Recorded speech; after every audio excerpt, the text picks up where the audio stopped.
Please like and subscribe to our channel and click the bell icon to get new video updates.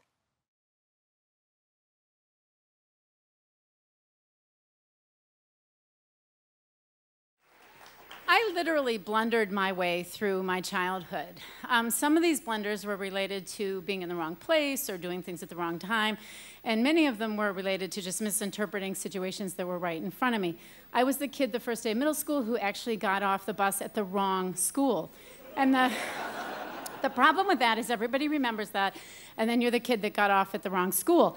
But I had one thing going for me growing up. My family moved every 2 years. So no matter how miserable I was, it was generally only a matter of months until we moved and I had a clean slate. So moving often is a gift to a blundering child. But as I grew up, my blunders were less frequent but more epic. So in college, I did a summer internship up at Tufts University with about 20 other college kids, and about a week into it, we found out one of the kids had a birthday the next day, and I took over. I planned the party. I got a cake, because I was going to establish myself as the party planner and not the blunderer. And everything went really well the next day until the birthday boy showed up, and we had wanted to surprise him, and I think it's safe to say we did, because when he saw the cake, he went running from the room. And when I blunder, I'm committed. So I actually ran after him with cake in hand, and he locked himself in a dorm room not to come out until the next morning, at which point we found out he was a Jehovah's Witness.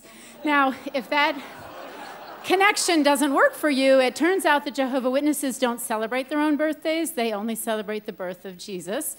And celebrating your own birthday is a sacrilege. So this was my first blasphemous blunder. Once I had kids, I realized more than anything, I really just didn't want them to be blunderers. I didn't know if this could be genetic, but I felt it could be contained. And so I considered myself the guardian for my kids going to school of preventing blunders by thinking about my blunders, making my kids practice so they wouldn't have the same problems, keeping tabs on what they were asked to do. One of my theories of childhood blunderings, and I have several, is that kids are asked to do things they're socially not ready to do. So it's like the smart third grader that gets put in fifth grade math. It seems like a great academic decision, except for the kid goes to the wrong room, sits in the wrong seat, because they're not socially ready to, navigate that fifth grade world. This went well for me until my older boy, Eric, was in second grade, and unbeknownst to me, someone found out he played violin. And in grade school, you're not meant to be in the orchestra until third grade, but they found out he could play and invited him, and this is just exactly what I had wanted to avoid, but it was too late because he was thrilled to have been included. So as the holiday concert came up, I had the sinking feeling. I knew there was going to be a monumental blunder, and when we got there, I was watchful, ready to jump in to head off something that's going to hurt my kid. The concert started without incident, though. I started to relax, and we got to the last song, and the director said, the whole group will play Silent Night, then there'll be a soloist, and then the whole group will play Silent Night again. And the whole group played Silent Night, and then my worst fear came true.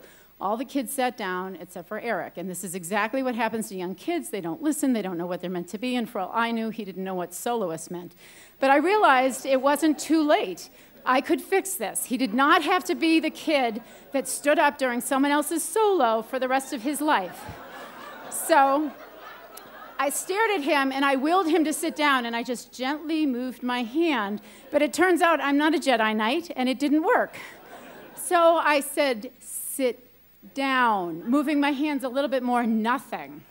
So I realized maybe he couldn't see me because I was sitting. So I stood kind of halfway up, kind of like crouching, and I said, sit down. And the woman behind me tapped me, and as I turned around, if looks could kill, she would be dead. But luckily they can't, and she leaned forward and said, your son is the soloist. At which point, I lowered myself and made kind of a sweeping gesture that he should continue.